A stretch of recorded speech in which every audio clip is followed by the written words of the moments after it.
Hello, and welcome to Reading the Tells. What you're about to see is a dynamic presentation of how to read body language.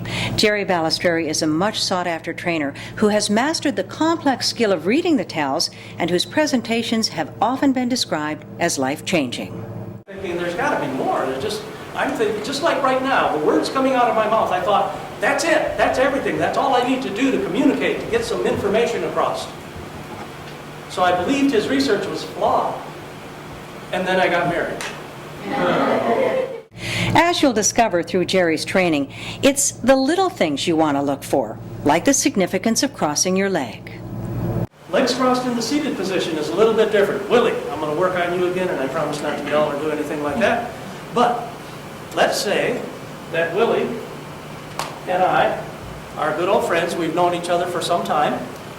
And if I were going to sit with my leg crossed and I'm comfortable with Willie, I would normally sit in this position. Now, it is not important, you guys, that the leg is crossed. What's important is the direction the leg is crossed. The reason why I would sit in this position if Willie and I have good comfort is I'm exposing the inside of my leg to Willie. If Willie is new to me and I'm uncomfortable with him, I'm uncertain about him, I would typically sit like this, exposing the outside of my leg to Willie. Now, let me tell you what. We get the clue from the animal kingdom. If you have pets at home, like cats or dogs, they normally will not display the most sensitive parts of their body, their stomachs and their throats, to strangers. That is, they won't roll over and do that to a stranger, typically. They will do it, however, with someone who they built a trust relationship with. All right? Same thing applies here. We have toughened up the outside of our legs, you guys. We bang them up against tables, chairs, boxes, doorways, desks. They get toughened up, sports, all kinds of things to toughen them up. The inside of the legs, however, completely different story. Very sensitive, very tender. We don't like exposing tender, sensitive things to people we aren't sure about or comfortable with. That's the clue we get. Throughout his presentation, Jerry engages his audience in a fun way, often calling on individuals to help him prove his point. Strength of character. I'm sorry, your name again? Adam. Adam, come on up, Adam. Promise not to harm you in any way. Normal good old handshake in the Western culture.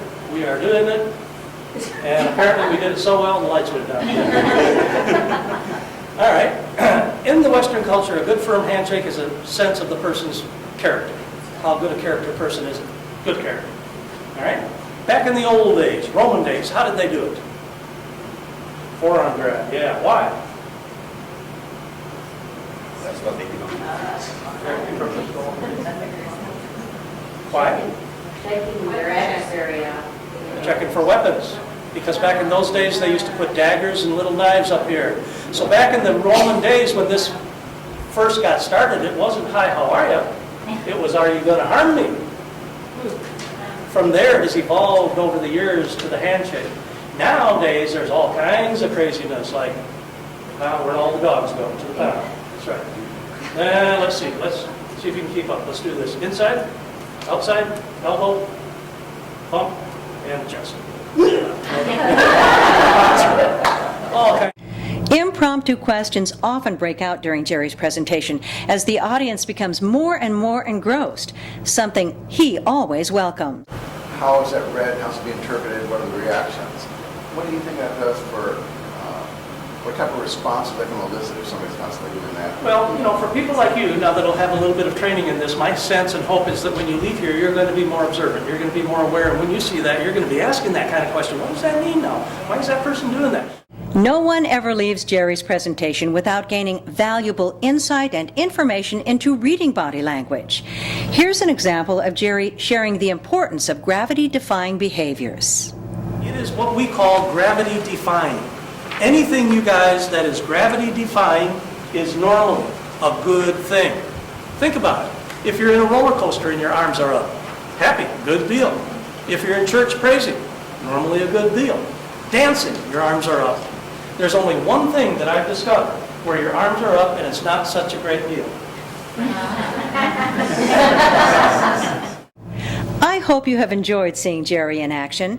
If you are interested in scheduling this enormously educational training session, please contact Jerry directly and thank you for watching.